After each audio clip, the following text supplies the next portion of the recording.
That song, music to the ears of any rock and roll fan, particularly the Rolling Stones. But Mick Jagger and company, they are initiating their own Stop Trump movement, asking him to stop playing their songs at his events now.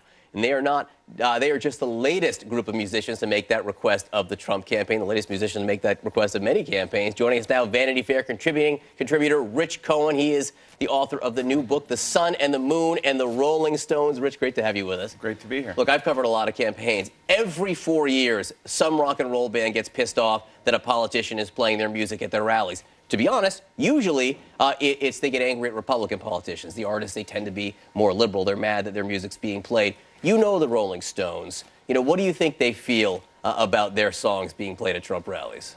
I mean, I think that the Rolling Stones songs are such a mix of black and white, and it comes out of the blues, and it's strange that they picked, at one point Trump was playing Brown Sugar, which seems to be everything. If you actually listen, it's one of the sort of nastiest pop songs in history. Right.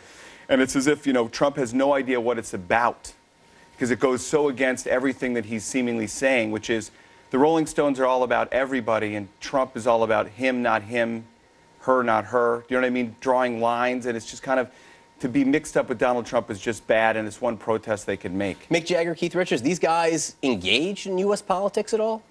No, actually, at one point, Jagger was going to run for Parliament, for Labour Party, so that tells you, you know, he was toying with that, where his politics are. They're not on the right. You get the sense with Donald Trump that what's played at his rallies might actually be like on his iPod. You know, he listens to a pretty good mix of classic rock there. It's not bad. Right. That goes to the whole thing with Trump, which is you feel like they took his iPod and they plugged it in, and whatever was playing, they put it on shuffle. And whatever was playing, that's what's on. And that's like the authenticity of it.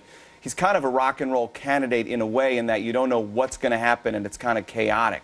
He was called the chaos candidate. Whereas like a guy like Mitt Romney, I don't really believe he's sitting on his jet with his eyes closed, chilling out to Kid Rock. I do not believe it. He had to have Kid Rock write a song for the Romney campaign, because there were other bands who were upset that their music was being played. Kid Rock actually wrote a song to play at Mitt Romney rallies, which was very, very interesting.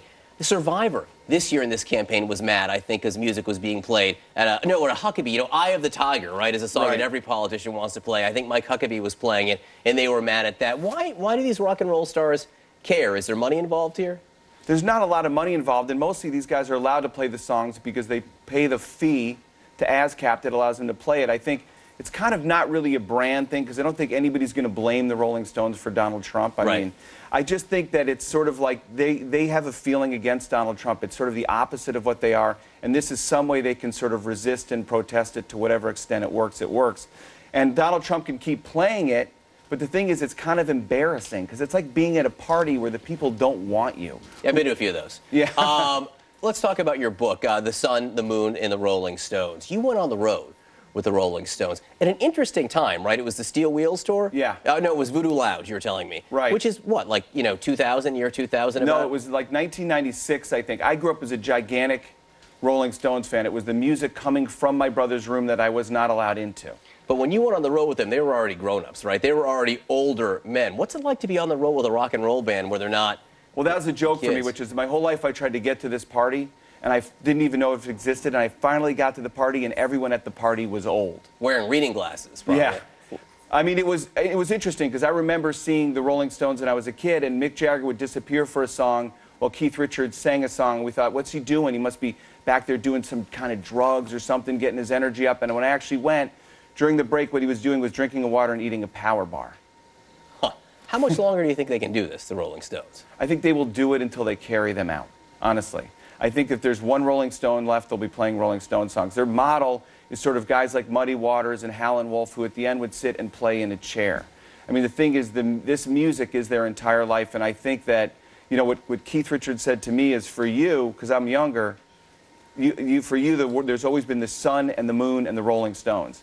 That's where the title comes from, and that's true. It's like the firmament, and that is the music. So when you kind of feel sympathy for Trump in a way, because that's the music in the air, and that's what you want to plug into, and he's trying to plug into it like everyone else. I think the world needs to have Keith Richards and Donald Trump in the same room and see how that goes. Rich Cohen, thanks so much for being with us. Really appreciate it. We're following a lot of news this morning, so let's get to it.